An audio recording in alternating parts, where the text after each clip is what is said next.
So I'm here with Tejveer from the Group Revenue Director from the Park Hotel Group.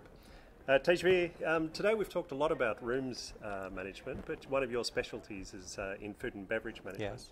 So how does food and beverage management figure in the overall hotel revenue management equation?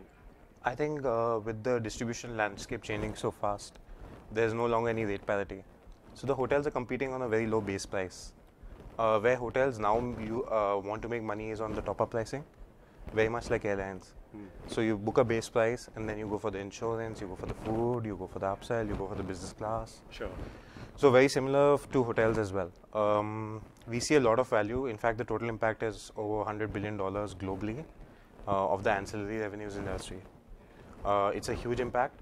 I think it's very important for hoteliers to innovate, to try to capture this more market share from this ancillary revenues. And the top field, of course, is food and beverage, but we have seen other scopes of areas as well, such as function space, spa revenue management. Usually, these are not very profitable areas of the business. You get around 40 to 50% profitability in these areas versus around 80% in rooms. So our aim is to basically increase profitability from these regions, and as the environment gets more and more competitive online, people want to book the lowest rate possible. This is the way to capture more wallet share. Right, understand. Yeah. And this is the inaugural Revenue Optimisation Conference for HSMAI. What expectations did you have for the conference, and what do you hope to get out of it and take back to Park Hotel Group? I think it's a very important educational forum. What I liked about is the profile of the speakers and the topics covered are very technical in nature rather than generic. They are focusing on problems and using case studies and best practices to advise people how to solve those problems. So you get a wide melting pot of experience, and you see people from casinos, you see people from food and beverage, you see people from the hotels, all bringing together a lot of information. And basically, I hope to take away something for my organization and contribute something as well. Fantastic. Thanks very much for your time. Thanks, Atan. Thanks, Teji. Bye. This is Tarandeep Singh, Director of Revenue Analytics for Asia, Middle East and Africa for IHG.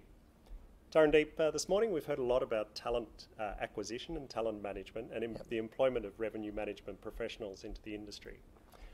What qualities do you look for when you're employing a revenue manager? Because it's more than just revenue management, isn't it? Sure.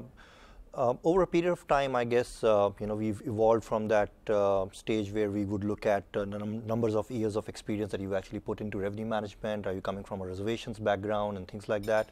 I think where we are today, and we talked a lot about total hotel revenue management as well, we're getting into a space where we don't just need revenue managers, but we need leaders as well. We need future leaders. So I think apart from the revenue management capabilities, which do exist as the basic, we are now looking out for the future leaders. So we're looking at kind of leadership competencies, how good they are in terms of communication, in terms of their people management skills. Because total revenue management, what we talked about today was like, how do you take along the sales team, the catering sales team, F&B team? That requires a different skill set, and that's what we are looking at. Sure. Not everybody comes with that skill set, so if you do not have that skill set as an organization, and as mentors and coaches, it's our role as well to kind of develop that breed of people. Sure. So that's what we are focusing on today. Excellent. And the inaugural Revenue Optimisation Conference this year, what preconceived expectations did you have, and what do you hope to take away from the conference today? First and foremost, I was looking forward to meet some of the big think tanks that we have in the industry. I mean, people like Sherry, Kelly, these are the people that write so much of stuff, and we look forward to reading all of their blogs, and that kind of defines the strategy for the industry as well moving forward. I particularly took Sherry's 2011 survey that she did about total revenue management. So that was one key aspect that I was looking forward to, and obviously some of the agenda items for the day evolved from total revenue management, the talent piece. It was good to understand what Hilton is doing in their space, and what some of the other organizations, Onyx Hospitality, all of these guys are doing. So it's a closed user group out here. It's not like a big conference hall or an exhibition center. I think the good part is that everybody is together, so we can actually look forward to interact one-on-one with all of these people. So that's what I was looking forward to for the day. Fantastic. Excellent. Thanks very much for your time, Tarandeep. Thank you. Thank you so much.